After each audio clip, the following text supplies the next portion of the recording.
太好了，有你这句话。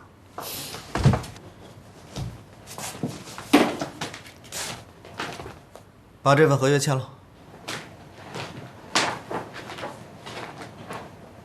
第一，女方不得干预男方的私生活；第二，女方不得强行要求同床共枕；第三，女方只具有顾少夫夫人的身份，但是不具有任何实质的权利；第四，行了，别看了。既然你不想跟我上床，就把合同签了吧。你这个分明就是霸王条约，全部都是约束女方的。那么男方呢？你放心，我是绝对不会看上你的。把合同签了吧。哼，你这个是不平等条约，我拒绝。那你要是不肯签，就是对我有意思了，想跟我上床了。你放心好了，我对你一点想法都没有。那太好了，这件事先不要让我奶奶起疑心。我们暫时睡一間房，但是你不能睡我的床，你睡沙发。女士优先的道理你不懂啊？要睡是我睡床，你睡沙发呀？这是我的房间，凭什么你睡床啊？再说从小到大我还没睡过沙发呢。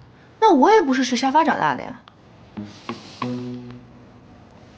好，我再让你一次，床一人一半，但是你不许性騷擾我。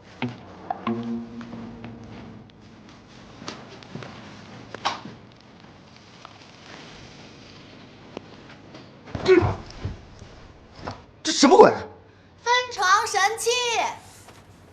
神经病！操你！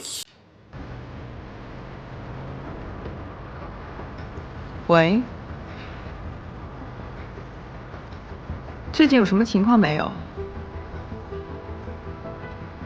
陆安，你可是收了我的钱的人，有什么情况立刻向我汇报。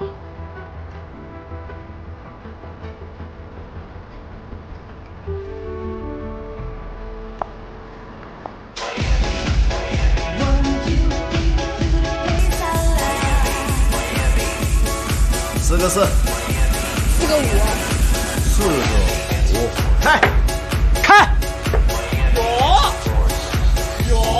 可以呀！哎，我说西城啊，你这结没結婚沒啥兩樣嘛？啊，老子不管你嗎？